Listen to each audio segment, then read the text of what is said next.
अक्सर हमारे साथ क्या होता है कि हम चैप्टर को अच्छे से प्रिपेयर कर लेते हैं, हमें लगता है हमें सब कुछ समझ में आ गया, लेकिन जब हम एग्जाम में बैठते हैं और क्वेश्चन को सॉल्व करने की कोशिश करते हैं वो हमसे होता नहीं है, तो हमारा कॉन्फिडेंस बहुत कम हो जाता है। हमें लगता है हम तो आता ही नहीं है, हमारी तो प्रेपरेशन ही नहीं हुई है, स्पेशली जब हम कॉम्पिटिटिव एग्जाम्स के क्वेश्चंस देखते हैं। लेकिन वो क्वेश्चंस बड़े ही सिंपल होते हैं, वो हम इस वीडियो में देखेंगे। तो हम टॉपिक्स कवर करेंगे, वो है electronic effect, isomerism, nomenclature, aromaticity and hybridisation. इन पांचों टॉपिक्स के हम क्वेश्चंस डिस्कस करेंगे।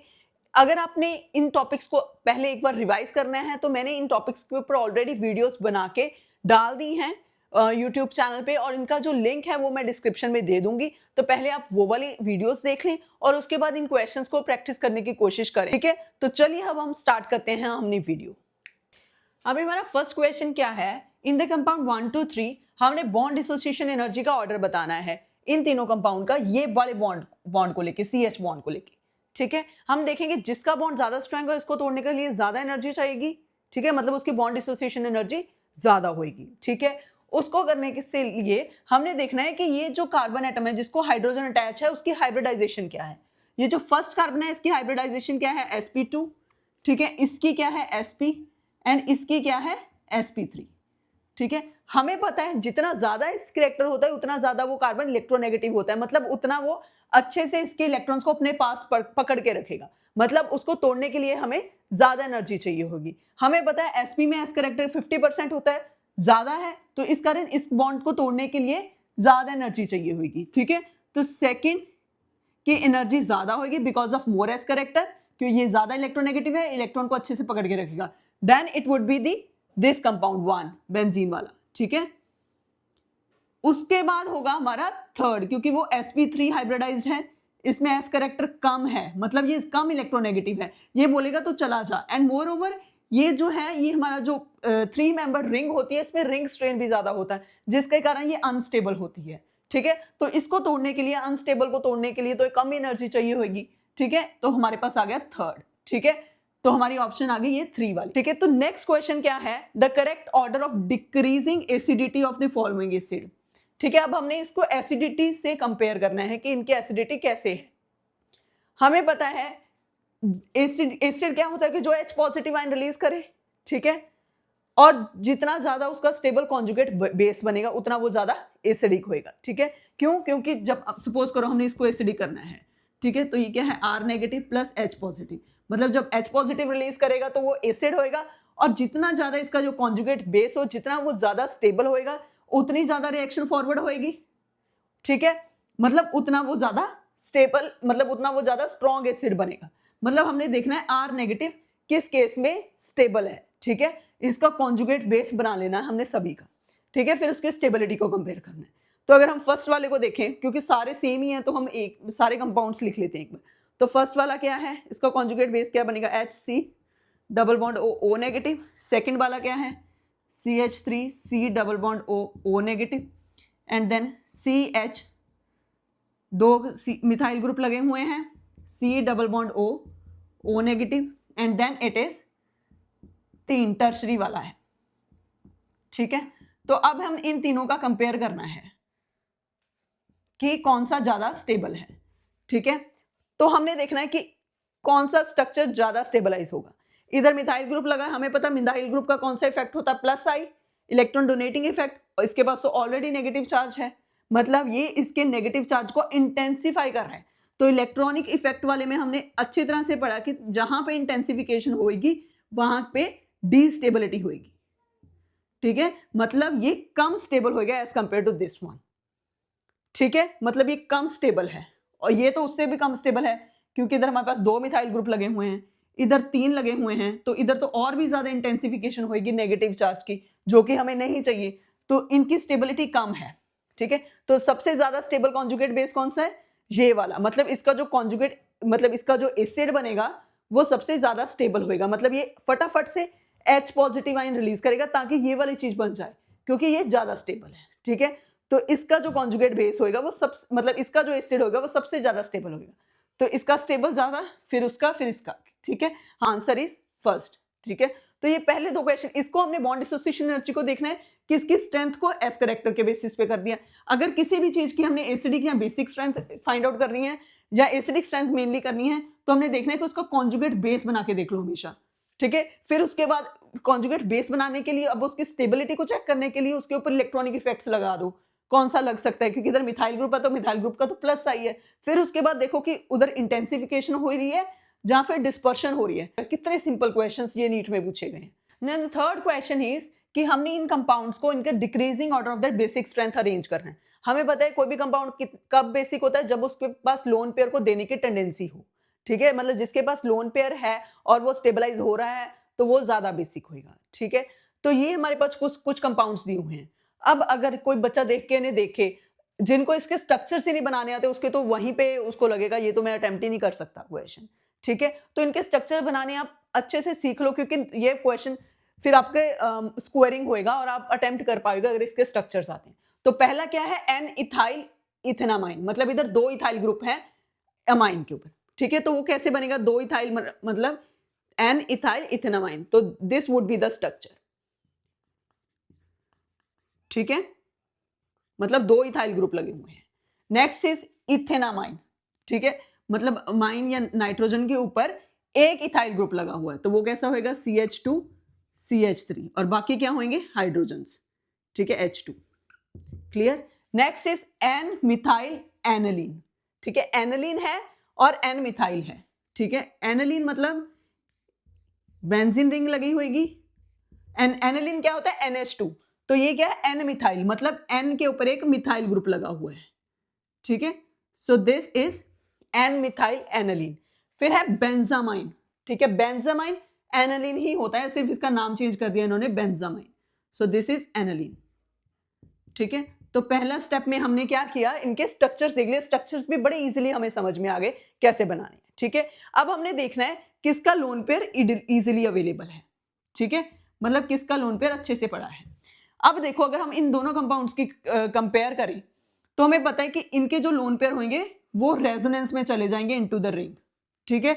मतलब ये रेडली अवेलेबल लोन पेयर्स भी नहीं है, ठीक है। लेकिन यहाँ पे इसका मिथाइल ग्रुप लगा हो तो इसको थोड़ा सा वो नेगेटिव, मतलब इसके लोन पेयर को और स्टेबल, मतलब इसको और इलेक्ट्रॉन प्रोवाइड कर रहा है, मतलब इसके लोन पेयर और भी ज्यादा अच्छे से इंटेंसिफाई हो रहा है इस पे, ठीक है। मतलब अगर इन दोनों पे कंपेयर बात करें तो ये फिर भी कंपैरेटिवली थोड़ा ज्यादा हो गया इसके NH2 के।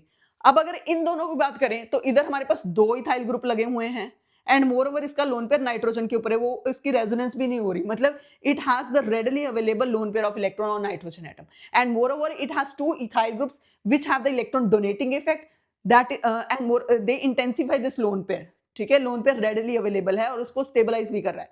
तो अगर इन दोनों की बात करें तो ये इससे ज्यादा स्टेबलाइज होएगा, ठीक है, और ये दोनों इनसे होंगी ज्यादा स्टेबलाइज, ठीक है, क्योंकि एरोमेटिक को पहले ही हमने पीछे रखना है, वो तो कम बेसिक क्योंकि उनके लोन पेयर आगे घूमने चले जाते हैं, इनके लोन पेयर इनके पास रहते हैं, ठीक है, कि अगर कोई एसिड आएगा तो वो उनके ऊपर अटैक कर सकते हैं। ये अपने मतलब सपोज करो यहाँ पे कोई भी H पॉजिटिव प्रोटॉन आएगा तो ये इजिली प्रोटोनेट हो सकते हैं, लेकिन अगर सपोज करो इधर प्रोटॉन आया तो इसके तो लोन पेयर अंदर घूमने चले गए, इसको तो पता ही नहीं चला कि इसके पास लोन पेयर भी हैं, ठीक है। तो ये कम बेसिक होंगे वेयर ये ज्यादा बेसिक होंगे। तो ऐसा कौन सी है हमारे पास, फर्स्ट वाला ऑप्शन ही करेक्ट है, ठीक है।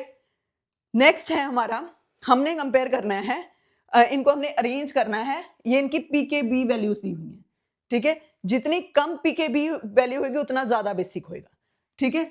तो ये ध्यान में रखना है, less is the value of pKb, pKb ध्यान रखना, पी की बात कर रही हूं मैं, केबी की बात नहीं, पीकेबी। अगर पीकेबी वैल्यू कम है मतलब वो मोर बेसिक होगा, ठीक है। अब हमने इनको मैच द कॉलम करना है, ठीक है। ये पहला स्ट्रक्चर क्या है, एन मिथाइल मिथेनामाइन, ठीक है। एन मिथाइल मिथेनामाइन, इधर क्या था, एन इथाइल मतलब 2 इथाइल ग्रुप, इन इथाइल इथेनामाइन था, इधर मिथाइल मिथेनामाइन है, मतलब इसके ऊपर 2 मिथाइल ग्रुप्स लगे हुए हैं, ये पहला स्ट्रक्चर, ठीक है। अब नेक्स्ट इज अमोनिया, ये तो सिंपल है, NH3। नेक्स्ट क्या है, एन मिथाइल एनालीन, मतलब वही वाला सेम स्ट्रक्चर जो एन के ऊपर एक मिथाइल ग्रुप लगा हुआ है, ठीक है। नेक्स्ट क्या है, बेंजामाइन, बेंजामाइन मतलब इधर एक एनालीन है, ठीक है। ये तो हमें पता है, ये तो कम होंगे, ठीक है। और सबसे कम कौन सा होएगा, हमारा एनालीन, क्योंकि इसके पास कोई इलेक्ट्रॉन डोनेटिंग ग्रुप्स भी नहीं लगे हुए एंड मोर ओवर इसके जो लोन पेयर अंदर घूमने चले जाते हैं, मतलब ये सबसे लीस्ट बेसिक होएगा। मैंने बोला जितना कम बेसिक हो उतना ज्यादा उसके पीकेबी वैल्यू होगी, मतलब इसमें सबसे ज्यादा पीकेवी वैल्यू कौन सी है, 9.38, तो बेंजामाइन की क्या होगी 9.38 वैल्यू, ठीक है। नेक्स्ट, अब इसकी उससे थोड़ी सी कम होगी पीकेवी वैल्यू, और ये थोड़ा सा ज्यादा बेसिक होएगा, सॉरी ये थोड़ा सा ज्यादा बेसिक होगा क्योंकि इधर मिथाइल ग्रुप लगा हुआ है, ठीक है। तो उससे बाद इसकी वैल्यू आएगी 9.30। अगर हम अमोनिया और मिथाइल मिथनामाइन को कंपेयर करें तो इधर तो 2 मिथाइल ग्रुप्स लगे हुए हैं इलेक्ट्रॉन डोनेट करने के लिए, ठीक है। मतलब ये सबसे ज्यादा बेसिक होगा, this will be most basic. Most basic मतलब it has the least value of pKb, ठीक है। तो सबसे कम पीकेवी वैल्यू कौन सी है 3.27, तो इसकी होगी 3.27। तो अमोनिया की कौन सी बची है 4.75, ठीक है। उसके बाद एसिडिक स्ट्रेंथ अगर कंपेयर करनी है तो कॉन्जुगेट बेस देखो कौन ज्यादा स्टेबल है। अगर आपने बेसिक स्ट्रेंथ देखनी है तो लोन पेयर देखो किसके ऊपर ज्यादा रेडिली अवेलेबल है और कौन उसको ज्यादा इंटेंसिफाई कर रहा है, कौन उसको और ज्यादा इलेक्ट्रॉन प्रोवाइड कर रहा है देने के लिए, ठीक है। बहुत सिंपल क्वेश्चन है। अभी जो हमारा 5th क्वेश्चन है वो क्या है, which one is not a D sugar. हमने देखना है कौन डी शुगर नहीं है, और ये स्ट्रक्चर दिए हुए हैं। अब किसी को पता ही नहीं कि डी शुगर का कैसे पता चलना है, वो तो ये स्ट्रक्चर देख के डर जाएगा कि कैसे पता चलेगा, लेकिन 1 मिनट में क्वेश्चन सॉल्व हो जाएगा। डी शुगर क्या होते हैं, जिनमें जो कायरल कार्बन होता है ना, जो लास्ट वाला कायरल कार्बन है, ये सेकंड लास्ट वाला कायरल कार्बन, ठीक है, इसके ऊपर अगर जो हमारा OH है अगर वो राइट साइड पे होएगा, ठीक है, तो वो हमारा होएगा डी, ठीक है। मतलब ये जो कायरल कार्बन है इसमें हमने देखना है OH ग्रुप जहां पे राइट साइड पे है वो है डी शुगर, ये राइट साइड पे है ये भी डी, इसमें भी राइट साइड है ये भी डी, ये राइट साइड डी, ठीक है। इसके ऊपर देखना है। अब इसमें क्या है, ये लेफ्ट साइड पे है, ठीक है, तो ये डी शुगर नहीं है, तो ऑप्शन क्या आ गया बी। सो सिंपल, ठीक है। बस आपको पता होना चाहिए डी शुगर को कैसे पता करना है, ठीक है, वो मैंने बता दिया। अभी हमारा जो 6th क्वेश्चन है वो पूछ रहे हैं कौन सा स्टेबल कार्बोकेटाइन है। हमें पता है कौन सा कार्बोकेटाइन स्टेबल होता है, tertiary, secondary and then primary. Tertiary सबसे ज्यादा स्टेबल होगा, ठीक है, और अगर वो कार्बोकेटाइन रेजोनेंस स्टेबलाइज हो जाए तो वो और भी स्टेबल हो जाएगा, ठीक है। तो ये जो कार्बोकेटाइन है वो कितने कार्बन को अटैच्ड है 1 and 2, so this is secondary, ठीक है। ये सिर्फ एक कार्बन को अटैच्ड है, दिस इज प्राइमरी। ये भी 2 को अटैच्ड है 1 and 2 carbon atom, so this is also secondary. और ये जो कार्बन है वो कितने ये जो कार्बोकेटाइन है वो कितने कार्बन को अटैच है 1, 2 and 3, so this is tertiary. हमें पता है tertiary carbocation is more stable, so the option is 3, ठीक है। सिमिलरली जो 7th क्वेश्चन है वो क्या है, the most stable carbocation among the following. ये भी हमने सेम ऐसे ही देखना है, ठीक है। बस इसका ये ध्यान में रखना है कि आप इनका अगर स्ट्रक्चर बना के देख लो तो और भी सिंपल तरीके से समझ में आ जाएगा, ठीक है। लेकिन इसमें ये वाले कार्बन एटम के ऊपर 3 मिथाइल ग्रुप हैं। अगर हम इस वाले कार्बोकेटाइन की बात करें तो ये कौन सा कार्बोकेटाइन है, 2 कार्बन को अटैच्ड है, सो दिस इज सेकेंडरी। ये भी 2 कार्बन को अटैच्ड है, दिस इज ऑल्सो सेकेंडरी, इधर। और अगर इसके कार्बन एटम की बात करें, ठीक है, ये कितने कार्बन एटम को अटैच्ड है, अगर मैं इसका स्ट्रक्चर खोल के थोड़ा लिख दूं ताकि अच्छे से क्लियर हो जाए, ये 2 मिथाइल ग्रुप और इधर CH2 ग्रुप, ठीक है, CH2 एंड CH3, ठीक है। तो ये हमारा कार्बोकेटाइन है, तो ये कितने कार्बन को अटैच्ड है 1, 2 and 3, so this is tertiary, ठीक है। तो ये किसके एक को अटैच्ड है, सो दिस इज प्राइमरी। हमें पता है टर्शरी ज्यादा स्टेबल है, सो द ऑप्शन इज 3। तो ऐसे सिंपल क्वेश्चन भी आ जाते हैं। सिर्फ ये वाला क्वेश्चन इसमें देखने वाला था कि डी शुगर क्या होती है, जिसमें कायरल कार्बन के ऊपर OH जो है वो राइट साइड पे हो, ठीक है, जिसमें लेफ्ट होगा वो डी शुगर नहीं है। क्लियर। अभी जो हमारे 8th क्वेश्चन है वो बोल रहे हैं फिनाइलथ्रेनिन फॉलोज हक्कल्स रूल, ठीक है। तो हमने N की वैल्यू बतानी है। तो ये जो हमारी एरोमेटिसिटी वाली जो लेक्चर था उसने हमने सीखा था कि N की वैल्यू कैसे निकालते हैं। N हमारा होल नंबर होना चाहिए अगर वो कंपाउंड एरोमेटिक है। तो उन्होंने बता दिया कि ये वाला जो कंपाउंड है ये एरोमेटिक है, ठीक है, मतलब हमने N की वैल्यू बतानी है, ठीक है। तो हमने देख लेना इसमें कितने, हम इसको सॉल्व कैसे करते थे, 4n + 2 = कितने पाई इलेक्ट्रॉन है वो लिख लेते थे। इसमें कितने पाई इलेक्ट्रॉन है 1, 2, 3, 4, 5, 6, 7, 8, 9, 10, 11, 12, 13, 14। तो कितने पाई इलेक्ट्रॉन है 14, क्योंकि जितने पाई बॉन्ड है उससे double number of pi electrons होंगे। तो अगर जब हम इसको n की वैल्यू सॉल्व करेंगे तो क्या आ जाएगी, n = 3, so the option is 4th, ठीक है। तो next question same 9th question वही पूछा, मोस्ट स्टेबल कार्बोकेटाइन, ठीक है, वो हमने ऑलरेडी पीछे भी किए हैं। तो हमें पता है ये कौन सा कार्बोकेटाइन, 2 कार्बन को सेकेंडरी, ये 1 को प्राइमरी, ये कितने को 3 को, तो ये टर्शरी, ये 2 को तो ये सेकेंडरी। हमें पता है tertiary carbocation is more stable, पीछे क्वेश्चन हमने किया है, ये सच में पूछे गए हैं इतने सिंपल क्वेश्चन नीट में, ठीक है। अभी नेक्स्ट है which of the following is not aromatic, ठीक है। हमें पता है एरोमेटिक की कंडीशन होती क्या होती है, sp2 हाइब्रिडाइज होना चाहिए, प्लेनर होना चाहिए, ठीक है, हक्कल रूल अवे करना चाहिए उसको, ठीक है। ये हमने एरोमेटिसिटी वाले में की है, ठीक है। मतलब सारे कार्बन कौन से होने चाहिए, sp2 हाइब्रिडाइज सेम प्लेन में लाई करने चाहिए, ठीक है। इधर कुछ है डाउट, इधर मेरे सामने नेगेटिव चार्ज है, ठीक है। अभी अगर हम इस कंपाउंड्स को ध्यान में देखें, ठीक है, ये हमने देख लेना, पहली कंडीशन देखो, ये भी प्लेनर है, ये भी प्लेनर है, ये भी प्लेनर है, मतलब ये सारे sp2 हाइब्रिडाइज हैं क्योंकि डायगोनल प्लेनर ज्योमेट्री होगी इन कार्बन्स की, ठीक है। लेकिन अगर हम इसमें बात करें, ये वाला जो कार्बन एटम है ये कौन सा है, sp3 हाइब्रिडाइज्ड, ठीक है, क्योंकि इधर कोई डबल बॉन्ड नहीं है, ये वाले कार्बन एटम ये ऐसा है ठीक नीचे से, ओके।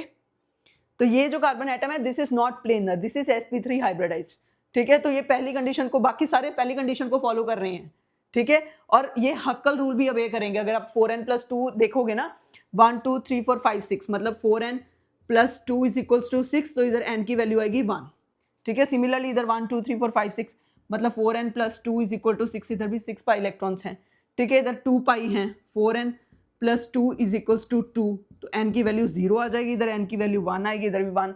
लेकिन ये तो sp3 हाइब्रिडाइज्ड कार्बन एटम है ना, विच इज नॉट प्लेनर, तो ये एरोमेटिक नहीं है, क्लियर। तो ये भी क्वेश्चन हो गया, एरोमेटिसिटी से आया। नेक्स्ट है how many sp2 hybridised carbon atom and pi bonds are present in the following. ये मैंने एक शॉर्ट वीडियो में बताया था कि कैसे हमने करना है, ठीक है। अभी देखना है sp2 हाइब्रिडाइज्ड कार्बन एटम कितने हैं। हमें पता है कि जो जो रिंग के होते हैं, ये तो जो सारे कार्बन एटम हैं ये sp2 होते हैं, ठीक है। रिंग में कितने कार्बन है, 1 2 3 4 5 6, तो 6, क्योंकि इधर डबल बॉन्ड है ना साथ में, तो they are all sp2 hybridised carbon atom. हमें पता है बेंजीन में sp2 हाइब्रिडाइज्ड कार्बन एटम होते हैं, तो 6 तो इधर हैं। ये कौन से हैं, sp हाइब्रिडाइज्ड, ठीक है। ये कौन सा कार्बन है, sp3 हाइब्रिडाइज्ड, ठीक है, क्योंकि इधर सारे सिंगल बॉन्ड है। ये शॉर्ट वीडियो में मैंने एक्सप्लेन किया है कि कैसे हमने कैलकुलेट करना है। और ये जो कार्बन एटम है, इधर एक डबल बॉन्ड है, तो ये भी कौन सा है, sp2 हाइब्रिडाइज्ड कार्बन एटम। तो टोटल कितने हो गए हमारे पास, 7 are the sp2 hybridised carbon atoms. अब हमने फाइंड आउट करना है पाई बॉन्ड कितने हैं। हमें पता है अगर डबल बॉन्ड होते तो एक सिंगल होता है, एक सिग्मा होता है, एक पाई होता है। तो रिंग में कितने पाई बॉन्ड हैं, 3, 1 2 एंड 3, ठीक है। 3 पाई बॉन्ड इधर हो गए। ट्रिपल बॉन्ड में क्या होता है, एक सिग्मा होता है, 2 पाई, ठीक है। इधर भी एक सिग्मा और एक पाई, तो टोटल पाई बॉन्ड्स कितने हो गए, 3 4 5 और ये 6, तो 6 7 and 6, 7 are the number of sp2 hybridised and 6 are the number of pi bonds, so the option is 3, ठीक है। तो ये कितने सिंपल क्वेश्चंस पूछे गए हैं नीट में। अभी जो हमारा 12th क्वेश्चन है वो क्या है, the compound with molecular formula this has 2 tertiary carbon है, ठीक है। इस मॉलिक्यूलर फॉर्मूला के 2 ऐसे कार्बन है जो कि टर्शरी हैं, तो उसका IUPAC नेम बताना है, ठीक है। अभी कितने कार्बन है, टोटल 6 कार्बन है, ठीक है। पहले या तो ऐसा करते हैं, हम इनका स्ट्रक्चर बना के देख लो कि कौन सा सेटिस्फाई कर रहा है, ठीक है, मॉलिक्यूलर फॉर्मूला को भी और उसमें टर्शरी कार्बन भी हो, या इससे यूज करके बना लो। हम ऐसे ही एक सिंपल बना लेते हैं, इसी स्टेटमेंट को यूज करके ऐसा कंपाउंड बनाते हैं, फिर उसका देखेंगे IUPAC नेम क्या है। अब इसमें क्या है, 2 कार्बन टर्शरी हैं, ये जो 2 कार्बन हमने बना लिए, ठीक है। हम ज्यादा कार्बन नहीं बना सकते क्योंकि हमने टर्शरी कार्बन बनाने इन दोनों को। हमारे पास टोटल कितने कार्बन है, 6। इनको टर्शरी बनाएंगे कैसे, कि इधर हमारे पास 3 कार्बन एटम अटैच्ड हो, वो वाला कार्बन टर्शरी होता है। तो इस कार्बन भी टर्शरी है, इधर भी कार्बन, इधर भी कार्बन और इधर भी कार्बन, सिमिलरली ये भी टर्शरी हो गया, ठीक है। तो अगर हम इनकी वैलेंसी सेटिस्फाई करें, मतलब इनको एटम्स को डिस्ट्रीब्यूट करें, तो कितने बनेंगे हमारे पास, 1 2 3 4 5 6, 6 कार्बन तो हैं। हाइड्रोजन कितने, 14 चाहिए, 3 4 5 6 7 8 9 10 11 12 13 और 14 हाइड्रोजन भी हो गए। मतलब इसको सेटिस्फाई कर रहा है ये वाली कंडीशन को। अगर इसका IUPAC नेम क्या है, हमें पता है IUPAC नेम लिखने के लिए पहले हम लॉन्गेस्ट चेन चूज करते हैं, 1 2 3 4, ठीक है। उसमें क्या बनेगा इसका IUPAC नेम, 2 3 डाइमिथाइल ब्यूटेन, ठीक है। 2 3 डाइमिथाइल ब्यूटेन कौन सा ऑप्शन है, सेकंड। क्लियर, कितना सिंपल क्वेश्चन था, सिर्फ इस वाली कंडीशन के अकॉर्डिंग हमने स्ट्रक्चर बनाना था, फिर उसका यूपीएससी नेम बताना था। ठीक है, अभी जो 13 क्वेश्चन है वो क्या है, हमने बताने हैं सिग्मा, पाई और लोन पेयर बताने हैं। किसमें? पिरिडिन में। ना ही उसका मॉलिक्यूलर फॉर्मूला बताया है पिरिडिन का, ना ही स्ट्रक्चर। जिसको भी पिरिडिन ही नहीं पता कैसा होगा तो वो ये क्वेश्चन नहीं कर सकता है। ठीक है, तो पिरिडिन का मॉलिक्यूलर फॉर्मूला होता है C5H5N। ठीक है, और इसका स्ट्रक्चर कैसा होता है? ठीक है, लेकिन इधर नाइट्रोजन एटम होता है साथ में। ठीक है, और ये कॉन्जुगेशन डबल सिंगल बॉन्ड की कॉन्जुगेशन होती है और ऐसा लोन पेयर होता है। ठीक है, तो ये है पिरिडिन का स्ट्रक्चर। ठीक है, और इधर एक एक हाइड्रोजन भी लगा हुआ है, इसको ध्यान में रखना। जब हम सिग्मा और पाई बॉन्ड कैलकुलेट कर ले हैं तो साथ में हाइड्रोजन एटम को भी कंसीडर करना है, क्योंकि CH बॉन्ड भी एक सिग्मा बॉन्ड होता है। ठीक है, तो अभी हमने कैलकुलेट करनी है सिग्मा बॉन्ड्स कितने हैं। ठीक है, जो रिंग है उसमें 6 सिग्मा बॉन्ड्स होंगे। क्लियर?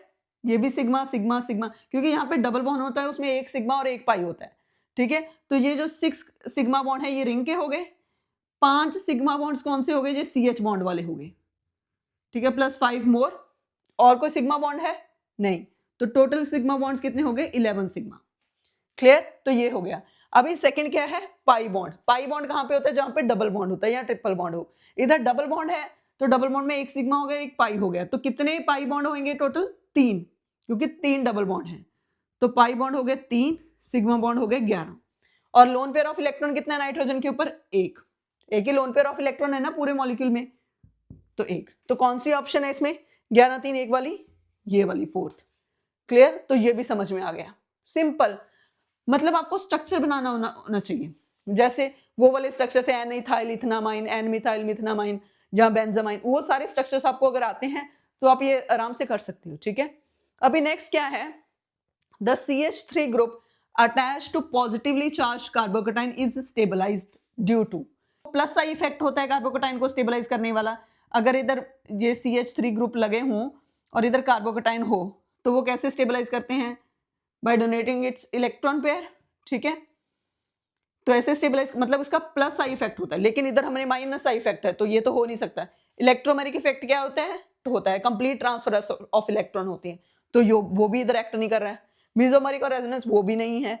हाइपर कॉन्जुगेशन हो रही है इधर। हाइपर मतलब जब ये हमारा कार्बोकेटाइन होता है ना जिसमें मिथाइल सब्स्टिट्यूटेड हो, वो या तो प्लस आई इफेक्ट के साथ स्टेबलाइज होता है या फिर हाइपर कॉन्जुगेशन, जिसको हम नो बॉन्ड रेजोनेंस भी बोलते हैं। ये हमने जो इलेक्ट्रॉनिक इफेक्ट वाली क्लास है उसमें हमने डिस्कस किया था, वो अगर नहीं समझ में आया तो वो वीडियो देख लो जाके। हाइपर कॉन्जुगेशन कैसे होती है ये मैंने आपको बताया था। ठीक है, अगर सपोज करो इधर मिथाइल ग्रुप लगा हो, ठीक है, तो ये वाले इलेक्ट्रॉन इधर चले जाते हैं तो इधर हमारे पास नो बॉन्ड रेजोनेंस वाला स्ट्रक्चर बन जाता है कुछ इस तरह से। ठीक है, जितने ज्यादा इधर मिथाइल ग्रुप्स लगे होंगे उतने ज्यादा हाइपर कॉन्जुगेटिंग स्ट्रक्चर्स बनेंगे। ठीक है, ये इसको डिटेल में हमने डिस्कस किया हुआ है। ठीक है, तो कोई माइनस आई, अगर इधर प्लस आई होता तो प्लस आई और hyper conjugation would be the answer both of them, but इधर माइनस आई है तो कौन सा आंसर होगा? Hyper conjugation. मतलब वो जो CH3 ग्रुप है वो कार्बोकेटाइन को हाइपर कॉन्जुगेशन इफेक्ट से स्टेबलाइज करता है। क्लियर? क्या है? Which of the following will show geometrical isomerism? Geometrical isomerism को हम सिस ट्रांस आइसोमरिज्म भी बोलते हैं। ठीक है, तो सिस ट्रांस होने के लिए क्या होना चाहिए कि जो हमारा carbon double bond across carbon है इधर दो डिफरेंट ग्रुप्स लगे होने चाहिए। ठीक है, अगर इधर सेम सेम होंगे तो हमें पता ही नहीं चलेगा, चाहे इधर सेम हो जाएं चाहे इधर डिफरेंट हो जाएं, जैसे CH3 या X। ठीक है, लेकिन जो दोनों कार्बन एटम के ऊपर ये जो दो ग्रुप्स हैं वो डिफरेंट होने चाहिए। ठीक है, या इधर भी X हो और इधर भी CH3 हो, मतलब ये जो कार्बन एटम है इधर ये जो दो ग्रुप लगे होने चाहिए वो डिफरेंट होने चाहिए for showing cis trans isomerism. I hope it is clear. ठीक है, अभी हम देखते हैं कि अगर इधर सेम सेम ग्रुप लगे होंगे तो वो सिस ट्रांस आइसोमरिज्म या ज्योमेट्रिकल आइसोमरिज्म शो नहीं करेगा। क्लियर? तो हम एक एक करके इनका स्ट्रक्चर बना के देख लेते हैं। ठीक है, तो पहला क्या है? पेंट-1-ईन। तो इसका स्ट्रक्चर कैसे बनेगा? 5 कार्बन एटम 1 ईन। ठीक है, अगर इसकी वैलेंसी सेटिस्फाई करेंगे तो इधर CH2 आ जाएगा। ठीक है, और इधर एक हाइड्रोजन आ जाएगा और एक ये बड़ा वाला ग्रुप आ जाएगा इस डबल बॉन्ड के क्रॉस। लेकिन इधर सेम 2 हाइड्रोजन एटम्स अटैच्ड हैं जो कि होना नहीं चाहिए फॉर सिस ट्रांस आइसोमरिज्म, तो ये ऑप्शन नहीं हो सकती। क्लियर? तो अभी हम सेकंड ट्राई करते हैं देखने का। तो सेकंड में क्या है, 2,3 डाइमिथाइल ब्यूटूइन। ब्यूट है मतलब 4 कार्बन एटम, दूसरे के ऊपर डबल बॉन्ड, ब्यूटीन हो गया, 2,3 डाइमिथाइल मतलब ये 2 और ये 3 पोजीशन के ऊपर मिथाइल ग्रुप अटैच्ड है। ठीक है, तो ये हमने इधर भी स्ट्रक्चर बनाया था सेम। ठीक है, तो ये भी जो कार्बन डबल बॉन्ड है उसके अक्रॉस सेम ग्रुप्स हैं, तो ये भी नहीं हो सकता हमारा, क्योंकि सिस ट्रांस के लिए वो दोनों डिफरेंट चाहिए। सो this is also not the option. अगर हम इसकी बात करें, 2 मिथाइल प्रोप 1 इन, प्रोप मतलब 3 कार्बन एटम, 1 इन मतलब इधर डबल बॉन्ड, एंड 2 मिथाइल मतलब दूसरी पोजीशन के ऊपर CH3। ठीक है, तो इधर क्या होंगे, हाइड्रोजन होंगे। क्लियर, तो ये भी सेम ग्रुप्स हैं डबल बॉन्ड के क्रॉस, तो इसमें भी सिस ट्रांस समझ में नहीं आएगा, मतलब बनेंगे नहीं आइसोमर्स। अगर हम इसकी बात करें, 3,4 डाइमिथाइल हेक्स 3इन, हेक्स मतलब 6 कार्बन एटम, ठीक है, 6 कार्बन एटम, 3 इन मतलब तीसरे पर डबल बॉन्ड। क्लियर, 3 4 1 2 3 3 एंड 4 के ऊपर क्या है, डाइमिथाइल CH3 CH3। ठीक है, ये CH2, ये CH3 CH2 एंड CH3। अगर हम इसकी बात करें तो इधर ये जो कार्बन एटम है इसको दोनों ग्रुप्स डिफरेंट लगे हुए हैं, इधर CH3 है, इधर CH2 CH3। सिमिलरली इधर भी दोनों ग्रुप डिफरेंट हैं, तो ये शो करेगा हमारा, क्योंकि कंडीशन क्या है ज्योमेट्रिकल आइसोमरिज्म की, कि जो डबली बॉन्डेड कार्बन एटम है उसको दोनों ग्रुप्स डिफरेंट लगे होने चाहिए। ठीक है, for showing cis trans isomerism. So the option is 3,4 dimethyl hex 3इन। क्लियर, अभी जो हमारा 16 क्वेश्चन है वो भी हमने बताना है कौन सा compound cis trans isomerism show करेगा। ठीक है, तो जैसे हमने पिछले क्वेश्चन एक का स्ट्रक्चर बना के देख लो, ठीक है, वैसे हम कर सकते हैं। तो पहले हम देख लेते हैं 1,1 डाइमिथाइल साइक्लोप्रोपेन। ठीक है, साइक्लोप्रोपेन मतलब ऐसा, साइक्लोप्रोपेन बन गया 1,1 डाइमिथाइल, मतलब ये जो पोजीशन है इसके ऊपर 2 मिथाइल ग्रुप्स लगे हुए हैं। ठीक है, this is CH3, this is CH3, ये दोनों ग्रुप्स। अभी ना जरूरी नहीं है जो सिस ट्रांस आइसोमरिज्म वो डबल बॉन्डेड कार्बन एटम ही शो कर सकता है। ठीक है, ऐसे भी शो कर सकते हैं जो हमारे साइक्लोप्रोपेन्स हैं। ठीक है, क्यों, क्योंकि क्या होता है इधर जो है, इधर भी ऐसे होते हैं। अगर सपोज करो इधर हमारे पास X लगा हो, इधर X एंड CH3 हो, मतलब ये जो X है, ये जो कार्बन सिंगल बॉन्ड कार्बन के अक्रॉस, ये जो X है ये ऑपोजिट साइड पे, तो ये ट्रांस आइसोमरिज्म इस केस में भी बना लेते हैं, स्पेशल केसेस है। ठीक है, हमने ये नहीं डिस्कस किया था उधर, लेकिन डबली बॉन्डेड पे किया था। ठीक है, तो मैं समझाने के लिए बता रही हूँ कि जो साइक्लोप्रोपेन्स हैं, जरूरी नहीं कि डबली बॉन्डेड कार्बन एटम ही देखना है हमने, ये ऐसे भी शो कर सकते हैं। ठीक है, तो अगर 1,1 डाइमिथाइल है तो ये जो कार्बन एटम सेम ग्रुप्स हैं, सो this is not possible, so the first is not the case. ठीक है, हम सेकंड को बाद में डिस्कस करेंगे। पहले हम पेंट 1 इन की अगर हम बात करें तो उसका भी अब स्ट्रक्चर बना के देख लो। ठीक है, तो उधर भी हम देखेंगे कि इधर दोनों हाइड्रोजन्स हैं, वो भी सेम है, तो ये भी नहीं हो सकता केस। ठीक है, सिमिलरली 2 मिथाइल हेक्स 2 इन का अगर आप स्ट्रक्चर बनाओगे उसमें भी ऐसा ही होगा कि जो कार्बन एटम है उसके जो डबली बॉन्डेड कार्बन एटम होएगा उधर ये ग्रुप्स होंगे वो सेम होंगे, तो ये भी नहीं शो करेगा सिस ट्रांस आइसोमरिज्म। लेकिन अगर हम, ये थोड़ा सा स्पेशल केस है, इसको ध्यान से देखना, अगर हम 1,2 डाइमिथाइल साइक्लोहेक्सेन की बात करें, ठीक है, 1,2 डाइमिथाइल साइक्लोहेक्सेन, ये स्पेशल केस है। अगर ये ऑप्शन आ जाएगा ना तो बिना सोचे समझे कुछ भी इसको टिक कर देना, ये सिस ट्रांस आइसोमरिज्म शो करता है। ठीक है, लेकिन इसको समझना कैसे है, इसमें क्या होता है कि ये जो CH3 ग्रुप है एक आउटसाइड होता है और एक इनसाइड होता है। ठीक है, ऐसा मतलब ये सिस मतलब या तो दोनों ग्रुप बाहर भी हो सकते हैं, दोनों ग्रुप अंदर भी हो सकते हैं, एक अंदर और एक बाहर भी हो सकता है। ठीक है, तो इसको हमने चेयर कॉन्फर्मेशन में समझ में आएगा। ठीक है, ऐसे इसके कॉन्फर्म्स बनते हैं। ठीक है, उसमें क्या होता है कि अगर ये जो यहाँ पे हमारे पास एक एक्सियल पोजीशन होती है, एक इक्वेटोरियल पोजीशन है, इसको अगर आप चाहते हो कि आपको डिटेल में समझाऊं तो एक इसमें क्लास लगेगी पूरी। ठीक है, फिलहाल के लिए मैं आपको ये बता देती हूँ, अगर ये जो सेम ऐसी वाली वर्टिकल पोजीशन होती है इसको हम बोलते हैं एक्सियल पोजीशन, अगर ऐसी वाली पोजीशन होती है इसको हम बोलते हैं इक्वेटोरियल पोजीशन। ठीक है, इसमें अगर जो मिथाइल ग्रुप है एक एक्सियल पे लगा हो, मतलब एक वर्टिकल लगा हो ऐसे, और एक इक्वेटोरियल पे लगा हो इस तरीके से। ठीक है, मतलब इसमें एक एक्सियल होगी, एक इक्वेटोरियल भी होगी, ऐसे, ठीक है। लेकिन अगर मिथाइल एक एक्सियल और एक इक्वेटोरियल पे लगा हो तो इसको हम सिस आइसोमर बोलते हैं, ठीक है, समझ में आ गया। लेकिन इसमें ध्यान में रखना ये थोड़ा सा ऑपोजिट है केस, ठीक है। लेकिन अगर इसमें क्या हो, ये क्या था, एक्सियल और एक इक्वेटोरियल, ठीक है, अगर दोनों ही एक्सियल पोजीशन पे लगे हों मिथाइल ग्रुप तो इसको हम बोलते हैं ट्रांस आइसोमर, ठीक है। तो ये थोड़ा स्पेशल केस है, ठीक है। अगर ऐसा होगा ना तो ये वाले कंपाउंड में इनकी जो चेयर कॉन्फर्मेशंस हैं साइक्लोहेक्सेन की 1,2 डाइमिथाइल साइक्लोहेक्सेन, उसमें सिस ट्रांस पॉसिबल है, ठीक है। अगर इसको आप डिटेल में समझना चाहते हो तो एक इसमें क्लास लगेगी कि किसकी एनर्जी कम है, कौन ज्यादा स्टेबल है एंड ऑल, ठीक है। इनके एनर्जी लेवल डायग्राम्स भी होते हैं, ठीक है। लेकिन फिलहाल के लिए क्योंकि वैसे भी अगर आप ना इनके स्ट्रक्चर बना के देखोगे ना तीनों के 1, 3 एंड 4 तो ये आपको समझ में आ जाएगा कि डबल बॉन्ड के cross same same carbon atom आ रहा है, ठीक है। तो वो समझ में नहीं आएगा। लेकिन अगर आपकी ये वाली ऑप्शन होगी ना तो अब उसमें ऐसे सिस ट्रांस आइसोमर्स पॉसिबल होते हैं। क्लियर। अभी हम ये वाली लिस्ट को मैच करना 17th क्वेश्चन में ये मॉलिक्यूल बताए हुए हैं। ये हमने देखना है कि कितने number of sigma pi bond है, टोटल सिग्मा पाई बॉन्ड नहीं, बिटवीन 2 कार्बन एटम। ये ध्यान में देखना है कि क्वेश्चन में पूछा क्या गया है, मतलब 2 कार्बन एटम है उनके बीच की बात करनी है। ये हाइड्रोजन वाले सिग्मा बॉन्ड्स नहीं कैलकुलेट करने बैठने, ठीक है। मतलब ये जो 2 कार्बन एटम है इसमें कितने सिग्मा और कितने पाई बॉन्ड्स हैं। अगर हम इथेन की बात करें, पता है एक ही बॉन्ड है तो कौन सा बॉन्ड होएगा, 1 सिग्मा बॉन्ड, मतलब ऑप्शन क्या है 3। अगर हम इथीन की बात करें, इथीन में क्या होता है, डबल बॉन्ड, एक सिग्मा और एक पाई, कौन सी ऑप्शन है, 4th, ठीक है, डबल बॉन्ड में।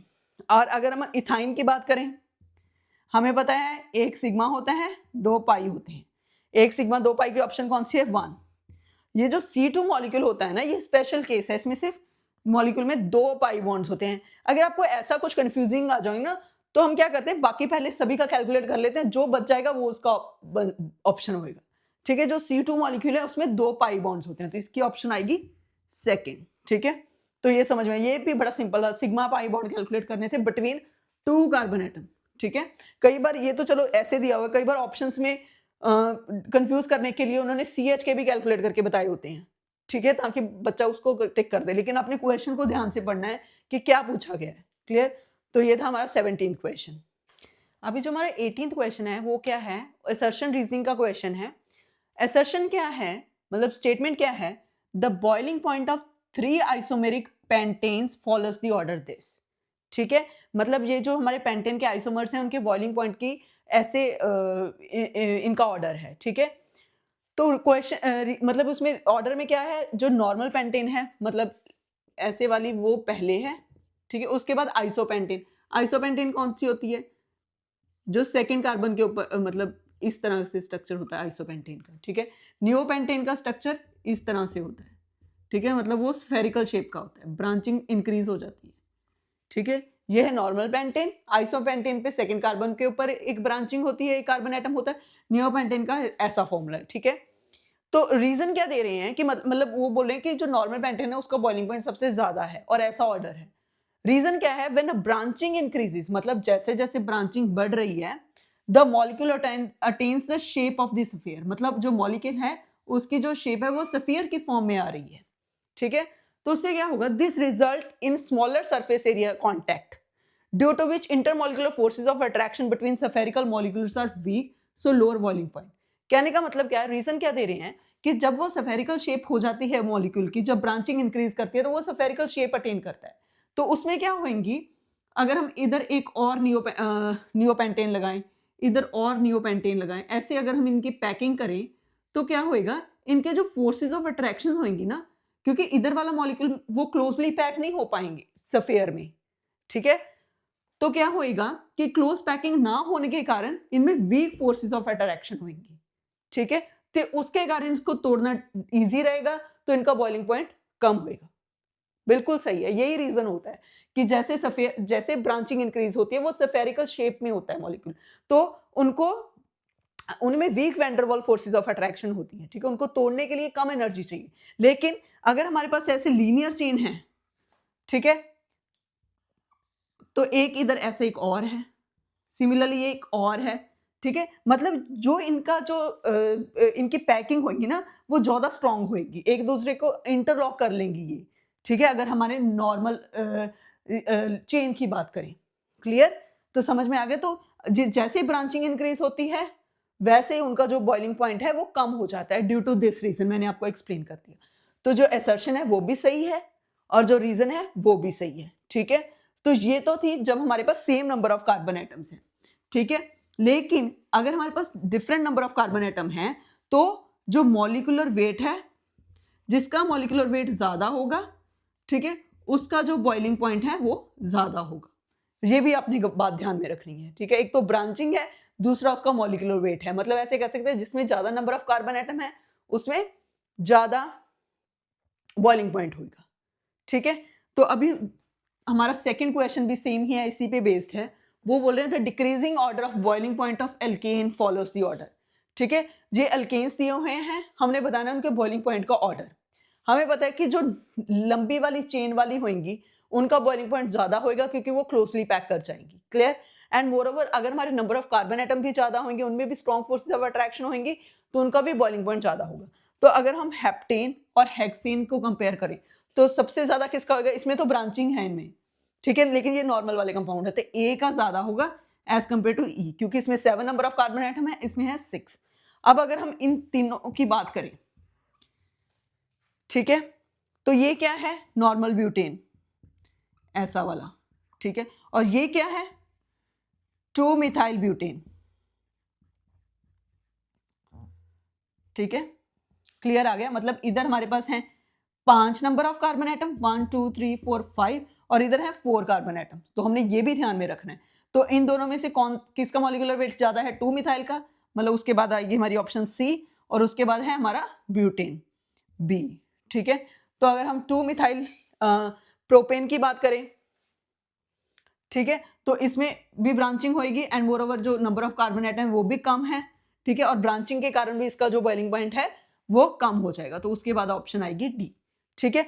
तो पहले हमने देखना है नंबर ऑफ कार्बन एटम के अकॉर्डिंग, फिर लीनियर चेन के अकॉर्डिंग, फिर ब्रांचिंग के अकॉर्डिंग, ठीक है। जिसमें ज्यादा ब्रांचिंग है ड्यू टू द जो स्फेरिकल शेप अटेन होने के कारण उनकी जो फोर्सेस ऑफ अट्रैक्शन होंगी वो वीक होंगी, क्योंकि इधर ही फोर्सेस ऑफ अट्रैक्शन है, इधर तो वॉइड क्रिएटेड है, ठीक है। मतलब इधर तो मॉलिक्यूल का एक दूसरे के साथ कोई कांटेक्ट नहीं है, लेकिन वैसे ही अगर हम लीनियर चेन की बात करें ऐसे ऐसे तो वो क्लोजली पैक हो जाती है, ठीक है। तो this is the reason, so the option is AECBD, AECBD, so this fourth is the option. अभी जो हमारा 20th क्वेश्चन है वो भी बॉइलिंग पॉइंट पे बेस्ड है, ठीक है। तो ये मॉलिक्यूल्स दिए हुए हैं, ये इनके बॉइलिंग पॉइंट दिए हुए हैं, मतलब इनको हमने अरेंज करना है, मैच दी कॉलम्स हैं, ठीक है। तो अगर हम बात करें, हमें पता है पहली कंडीशन क्या देखनी है हमने? नंबर ऑफ कार्बन एटम और लीनियर चेन। तो सबसे ज्यादा लीनियर चेन मतलब सबसे ज्यादा नंबर ऑफ कार्बन एटम इधर है 1 2 3 4 5 6, ठीक है। तो इसका सबसे ज्यादा वाला बॉइलिंग पॉइंट होगा, तो कौन सा होगा?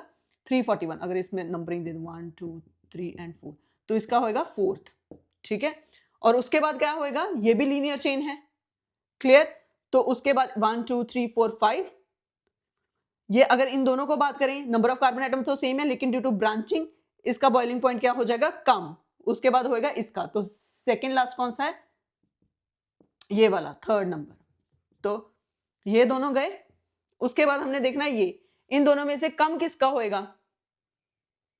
इधर सबसे ज्यादा ब्रांचिंग है, ठीक है, तो इसका सबसे कम होएगा, क्लियर। तो इसका सबसे कम कौन सा है? 282.5, मतलब ये सेकंड नंबर वाला, क्लियर। और उसके बाद कौन सा बच गया? ये फर्स्ट वाला, क्लियर। तो पहले हमने देखना है number of carbon atom, chain, और उसके बाद हमने देखनी है branching, clear. So this is done, clear. उसके बाद हमारा 21st क्वेश्चन क्या है? An organic compound when inductive and electromeric effect operate in opposite direction, मतलब अगर दोनों इफेक्ट हो, इंडक्टिव भी हो इलेक्ट्रोमेरिक भी हो, तो वो बोल रहे हैं कि इंडक्टिव इफेक्ट ज्यादा स्ट्रांग होएगा, वो प्रीडोमिनेट करेगा। अगर हम इसको समझें तो क्या है? जो इंडक्टिव इफेक्ट है वो क्या होता है? It is a partial transfer, मतलब अगर इधर पॉजिटिव चार्ज है और इधर हमारे पास CH3 ग्रुप्स लगे हुए हैं, या इधर ये वाला जो ग्रुप है ये इसको पार्शियल ट्रांसफर होएगा electron, it is not the complete transfer of electron, although ये परमानेंट है, ठीक है, लेकिन there is only a partial transfer of electron, complete transfer नहीं होता। लेकिन जो हमारा इलेक्ट्रोमेरिक इफेक्ट है उसमें क्या होता है, there is a complete transfer of electron, ठीक है, वो एक इलेक्ट्रोफिलिक और एक न्यूक्लियोफिलिक सेंटर बन जाता है। वो हमने जो इलेक्ट्रॉनिक इफेक्ट वाली जो लेक्चर था उसमें हमने क्लियर था, ठीक है। तो इसमें कंप्लीट ट्रांसफर होता है। अगर complete transfer of pi electrons होएगा then it will be a permanent effect. नहीं, परमानेंट नहीं है, ये टेम्परेरी है, ठीक है, लेकिन ये स्ट्रॉन्ग है। कंप्लीट का मतलब पूरा ट्रांसफर हो गया, मतलब ये स्ट्रॉन्ग इफेक्ट है, ठीक है। ऑल्दो ये टेम्परेरी, लेकिन it is strong because there is a complete transfer of electron. Temporary क्यों है? क्योंकि it only takes place in the presence of the attacking reagent, ठीक है। ये पार्शियल ट्रांसफर है, ये कंप्लीट ट्रांसफर हो रहा है। तो इसका मतलब क्या है, जो इलेक्ट्रोमेरिक इफेक्ट है वो ज्यादा स्ट्रॉन्ग है as compare to inductive effect. So the assertion is wrong, ठीक है। अगर हम रीजन की बात करें, वो बोले hyper conjugation is observed in ऑर्थोजाइलिन, जिसका तो दूर दूर से इसका कोई नाता नहीं है, ठीक है, ना इसका रीजन है ना ही कुछ और। लेकिन हमको देखना पड़ेगा कि ये ट्रू स्टेटमेंट है या नहीं।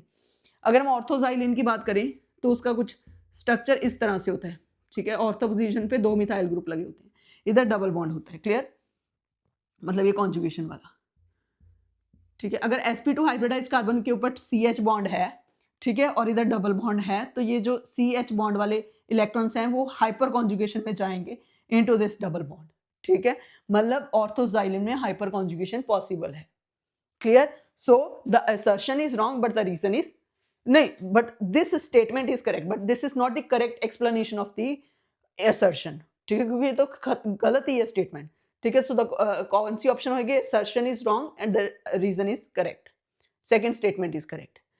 अब नेक्स्ट क्वेश्चन है the IUPAC name of this compound, ठीक है, इसका हमने IUPAC नेम बताना है। हमारे पास नाइट्रो भी है, फ्लोरो भी है, इथाइल भी है, ठीक है। तो क्या इसका नाम होएगा? हमने लोएस्ट सेट ऑफ लोकेंट वाला रूल फॉलो करना है, ठीक है। अगर हम इधर से नंबरिंग शुरू करें 1 2 3 4 5, ठीक है, 1 2 3 4 5 6, ठीक है, समझ में आ गया। तो क्या होएगी 1 2 और 5, ठीक है। मतलब अगर हम वैसे नंबरिंग करेंगे ना, आप करके देख लेना, तो यही लोएस्ट सेट ऑफ लोकेंट्स बनेगा, ठीक है। और प्रेफरेंस के अकॉर्डिंग नाइट्रो को हमने फर्स्ट प्रेफरेंस दी, तो क्या बनेगा इसका कंपाउंड का नाम 5 इथाइल, क्योंकि ये नाइट्रोबेंजीन है, राइट। तो क्या बनेगा 5 ethyl 2 fluoro nitrobenzene. So the option is second. अब हमारा 23rd क्वेश्चन पूछ रहे हैं, the following compound is classified as, मतलब ये जो हमारा कंपाउंड है ये विनाइलिक है, बेंजाइलिक है, अराइल हैलाइड है या अलाइलिक है, ठीक है। तो ये मैंने पहले से ही लिख दिया है कि कौन सा विनाइलिक होगा। विनाइलिक जब हमारा जो हैलोजन है वो sp2 हाइब्रिडाइज्ड एटम को डायरेक्टली अटैच्ड है। बेंजाइलिक का मतलब क्या है, C6H5 CH2 फिर X है, ठीक है।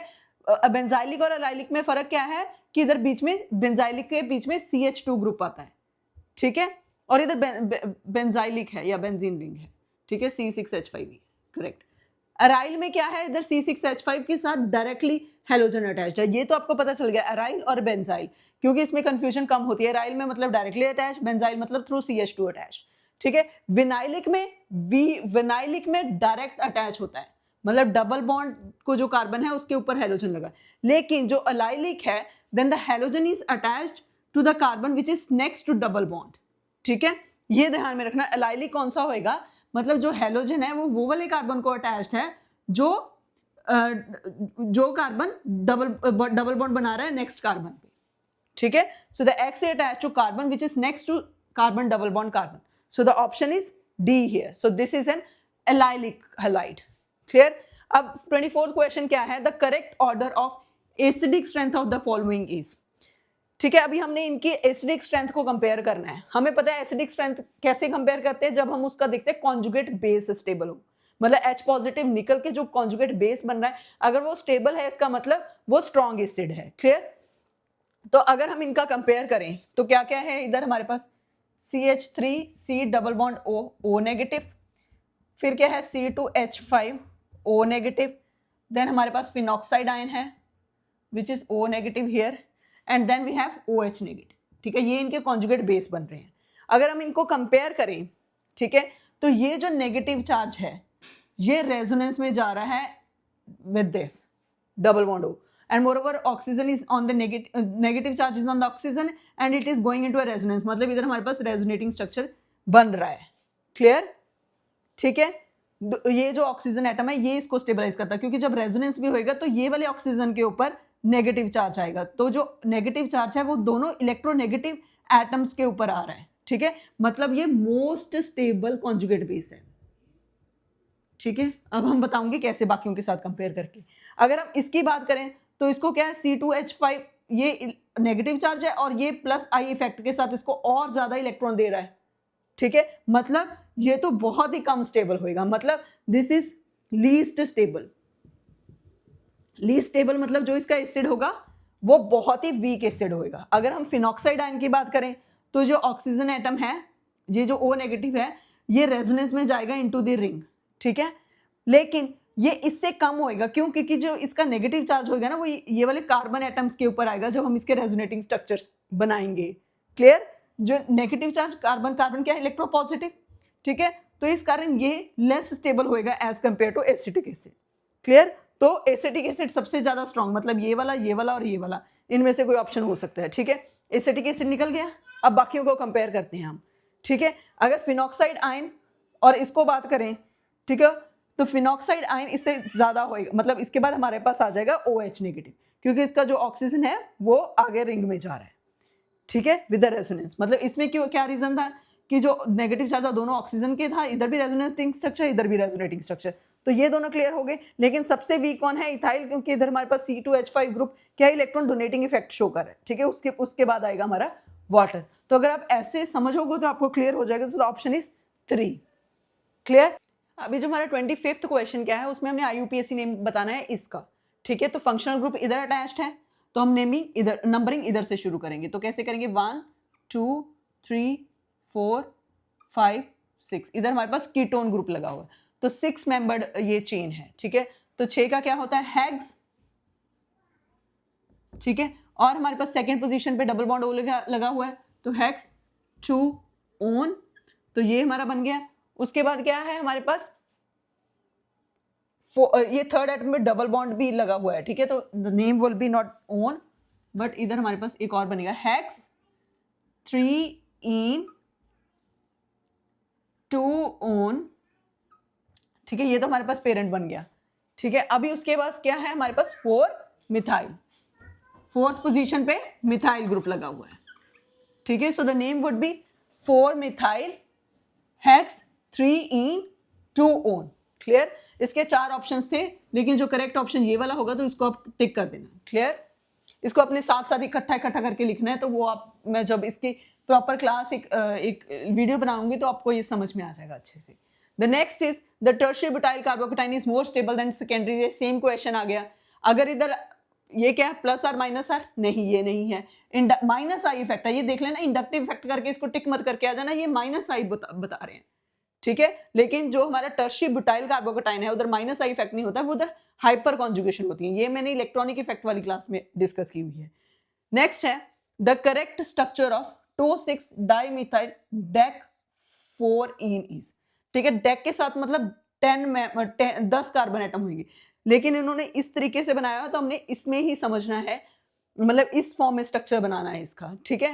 तो डेक 4 इन, पहले हम बना लेते हैं 10 कार्बन एटम्स, ठीक है। अगर हम इसको काउंट करें 1 2 3 4 5 6 7 8 9 10, 10 कार्बन बन गए। 4 के ऊपर इन है, अगर इधर से काउंटिंग शुरू करें 1 2 3 4, 4 के ऊपर डबल बॉन्ड, ठीक है। डेक 4 इन बन गया। 2,6 डाइमिथाइल, एक तो दूसरे पे ऊपर मिथाइल ग्रुप है और 6 के ऊपर 2 3 4 5 एंड 6, तो इधर, ठीक है। ऐसा कौन सा स्ट्रक्चर है इधर, first one. So this is the correct answer. Clear? अभी इसका 28th में क्या है, इसका हमने IUPAC नेम बताना है। इधर कौन कौन से ग्रुप्स लगे हुए हैं, क्लोरीन, ब्रोमीन एंड ये हमारा फंक्शनल ग्रुप है, ठीक है। तो अगर हम इधर से नंबरिंग स्टार्ट करेंगे तो हमारे को हाइड्रोक्साइड ग्रुप को लोएस्ट नंबर बनेगा, फंक्शनल ग्रुप को, एंड मोर ओवर ब्रोमीन है इधर, बी मतलब अल्फाबेटिकल में हमें बी को प्रेफरेंस देनी। तो then it would be 1 2 3 4 5 and 6। तो इसका नाम क्या होएगा, 1 ब्रोमो, मतलब इन दोनों में से कोई होगा, 1 ब्रोमो, उसके बाद 5 क्लोरो, हाँ मिथाइल ग्रुप तो है ही नहीं इधर कोई भी, so it would be 1 bromo 5 chloro 4 methyl hexane 3 ओल। इधर 4 पे मिथाइल ग्रुप भी है, सॉरी, ठीक है, ये भी ध्यान में रखना है, इधर एक मिथाइल ग्रुप भी है, ठीक है। So this is the correct structure गलत बन गया था, ठीक है। तो the name would be 1 bromo 5 chloro 4 methyl hexane 3 ओल, ठीक है। तो ये हमारा करेक्ट स्ट्रक्चर है। Clear? So the answer is second, ठीक है। इसको सिर्फ अपने ये देखना है, OH को कम नंबर मिलना चाहिए, लोएस्ट नंबर, ठीक है। तो इधर से नंबरिंग करेंगे तो लोएस्ट नंबर मिल जाएगा। Clear? So this is the 28th question. अब हमारा जो नेक्स्ट क्वेश्चन है उसमें बोल रहे हैं कि ये हमें कंपाउंड्स दिए हैं, हमने बताना है नंबर ऑफ कंपाउंड दैट ओबे हक्कल रूल, मतलब कितने compounds Huckel rule 4n+2 pi electron rule को ओबे कर रहे हैं। तो 1 बाय 1 स्टार्ट करते हैं। अगर हम इसकी बात करें, इसमें कितने पाई इलेक्ट्रॉन 1 2 3 4 5 6 7 8 9 10, तो अगर हम 4n+2 को 10 से इक्वेट करें तो हमारी n की वैल्यू आएगी 2, जो कि होल नंबर है, मतलब ये भी हक्कल रूलों को ओबे कर रहा है। अगर हम इसकी बात करें 1 2 3 4 5 6, ये लोन पेयर ऑफ इलेक्ट्रॉन भी काउंट करेंगे तो 4n+2 इज इक्वल टू 6, तो n की वैल्यू आएगी 1 which is a whole number, तो इसको भी हम ये भी ओबे कर रहा है। 1 2 3 4 मतलब इसमें कितने हैं 4 पाई। अगर हम इसमें 4 पाई मतलब ये 4 का मल्टीपल आ रहा है, तो ये एंटी एरोमेटिक है। ये हम जो एरोमेटिसिटी वाला जो क्लास थी उसमें हमने किया था, अगर नंबर ऑफ इलेक्ट्रॉन 4 का मल्टीपल होंगे तो वो एंटी एरोमेटिक होगा, ठीक है। So this is anti aromatic क्योंकि 4 का मल्टीपल है। और मोरओवर अगर हम 4n+2 पाई 2 पाई रूल में फॉलो डालेंगे इसकी वैल्यू, तो इसमें n होल नंबर नहीं आएगा, सो this is not aromatic. Clear? अगर हम इसकी बात करें भी, इधर भी 4 पाई इलेक्ट्रॉन है, 1 2 3 4, तो 4 का मल्टीपल है, this is also anti aromatic, so this is also not aromatic. अगर हम इसकी बात करें, इसमें कितने हैं 2 पाई इलेक्ट्रॉन, तो अगर मैं 4n+2 को 2 के साथ इक्वेट करूं तो n की वैल्यू आएगी 0 which is a whole number, तो ये भी एरोमेटिक है। अगर हम इसकी बात करें 1 2 3 4 5 6 7 8, सो दिस इज 8 पाई इलेक्ट्रॉन, 4 का मल्टीपल है, this is anti aromatic, so this is not aromatic. अगर इसकी बात करें, इसमें कितने आएंगे 1 2 3 4 5 6 7 8 9 10 11 12 13 14, सो 4n+2 इज इक्वल टू 14, तो n की वैल्यू आएगी 3 which is a whole number, so this is also aromatic. तो कितने एरोमेटिक हैं 1 2 3 एंड 4, तो आंसर इज 2। क्लियर? अभी जो हमारा नेक्स्ट है, what is the hybridization of C1 and C2 carbon atom, ठीक है। तो इधर हमारे पास एस्टर लगा हुआ है, ठीक है, और हमने नंबरिंग इधर से शुरू करनी है। Clear? Carbon C1 and C2 मतलब ये ऐसे हैं, मतलब ऐसे वाले C1 एंड C2, ठीक है, मतलब इनमें एक सिंगल बॉन्ड है, ठीक है, तो नंबरिंग इधर से होगी। क्लियर? तो नंबरिंग कैसे होगी 1 2 3 4 नहीं देना, हमने सिर्फ C1 एंड C2 के कार्बन एटम की हाइब्रिडाइजेशन बतानी है। अगर हम ये वाले कार्बन की देखें तो इसकी होगी एक डबल बॉन्ड है, मतलब इधर हमारे पास 3 सिग्मा बॉन्ड है और एक हमारे पास पाई बॉन्ड है, तो इस केस में जो हाइब्रिडाइजेशन होती है वो होती है sp2, मतलब इस पे जो हाइब्रिडाइजेशन है दैट इज sp2। अगर हम इसकी बात करें, इसमें हमारे पास क्या है, जो हाइड्रोजन ऊपर लगा हो, ठीक है, तो सिग्मा सिग्मा सिग्मा, इधर भी सेम 3 सिग्मा और एक पाई बॉन्ड है, तो उसमें भी हाइब्रिडाइजेशन क्या है sp2, तो sp2 तो this is the option. Clear? सो ये हमारे थे 30 इंपॉर्टेंट क्वेश्चन जो कि प्रीवियस ईयर्स में पूछे गए हैं। कौन कौन से टॉपिक हैं ये आपने देख लिया है। इनकी जो टॉपिक्स हैं, इनकी जो वीडियोस हैं, उनके मैं लिंक डिस्क्रिप्शन में डाल दूंगी, तो वो आप एक बार देख लेना और फिर इसके बाद इसको करना। तो ये जो 5-6 टॉपिक्स हैं ना, तो इसमें से आप ऑलमोस्ट एक पेपर में लगा लो कि 5-6 क्वेश्चन आराम से आ जाते हैं, तो वो आपके पक्का अटेम्प्ट हो जाएंगे। क्लियर? तो ये अगर आपको वीडियो अच्छी लगी हो तो इसको लाइक करें, वीडियो को शेयर करें, कमेंट करें और चैनल को करें सब्सक्राइब, ताकि हम ऐसी और भी वीडियोस आपके सामने लेके आ सकें। Thank you so much.